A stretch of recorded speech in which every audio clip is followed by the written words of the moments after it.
அதனால சத்சங்கத்தில் என்ன கிடைக்கிறது? தைரியம் தான் கிடைக்கிறது, ஸ்ரத்த கிடைக்கிறது.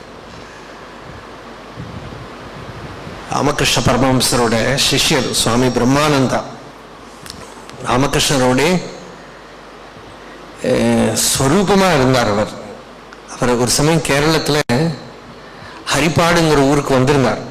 அப்ப அன்னைக்கு ராமகிருஷ்ணரை இந்த தடவை பார்த்த அப்புறம் பின்ன சன்னியாசம் எடுத்துட்டார் சுவாமி நிர்மலானந்தான்னு துளசி மகாராஜம்பா. அவர் தான் கேரளாவில் நிறைய ராமகிருஷ்ண மடம் எல்லாம் வர காரணம்.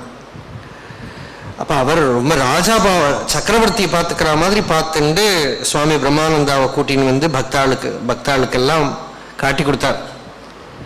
பக்தாளுக்கெல்லாம் விவேகானந்தரை பார்த்து அந்த ஐடியல் தான் தெரியும். ஸ்பீச் கொடுப்பறா எல்லாம் கேட்டா சொன்னா, நீங்க ரிஷிகள்கிட்ட போற மாதிரி அவர்கிட்ட போனோம். அவர்லாம் ஸ்பீச் கொடுக்கறது எல்லாம் கிடையாது. ஒரு ரிஷிகளை எப்படி போய் நாம அப்ரோச் பண்ணிட்டு இருந்தோமோ அந்த மாதிரி பாவத்துல போகணும்.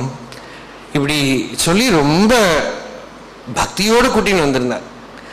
ஒரு இன்சிடென்ட், ஒரு பிலாசபி படிக்கிற பையன், அவன் சுவாமி நிர்மலானந்தா பெரிய இன்டலெக்சுவல், அவர்கிட்ட வாதம் பண்ணிகிட்டே இருக்கான். நான் ஒன்றும் கடவுள் இருக்குன்னு ஒத்துக்க மாட்டேன், இதெல்லாம் வெறும் பொய். நிர்மலானந்தா இருக்கிற லாஜிக் எல்லாம் போட்டு ரேஷனலா அவனை அடிச்சு தரமட்டம் பண்ணினான். என்ன பண்ணாலும் அவன் ஒத்துக்க மாட்டேங்கிறான். அப்போ கரெக்டா சுவாமி பிரம்மானந்தா அப்படியே வராந்தால நடந்துட்டு இருக்கார். இவன் அந்த பக்கம் பார்த்தது, இவன் கேட்டான், அவர் யாருன்னு கேட்டார். நீ சொன்னதெல்லாம் அவர்கிட்டே போய் சொல்லுப்போ அப்படின்னார்.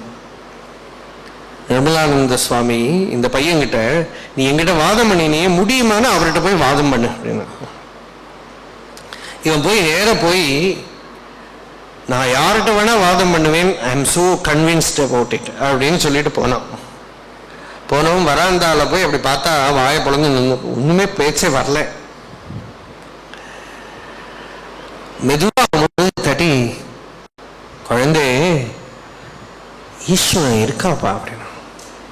பிரம்மம் ஆத்மா சைதன்யம் ஞானம் கூட சொல்லவே இல்லை, ஈஸ்வரன் ஒரு மகாசக்தி எல்லாம் நடத்தின்னு இருக்கு அப்படின்னா. சின்ன குழந்தைகள் அழற மாதிரி அழுதுண்டு அங்கேயே விழுந்து நமஸ்காரம் பண்ணிவிட்டான். ஒரு லாஜிக்கும் கிடையாது, ரீசனும் கிடையாது. சத்தியம் யாருக்கிட்ட அனுபவத்துல இருக்கோ, பிரம்மவித்து பிரம்மமே அப்படிங்கிறது திருஷ்டாந்தம். அது ஒன்றும் லாஜிக் எல்லாம் கிடையாது. பகவான் கிட்ட வந்தவா நிறைய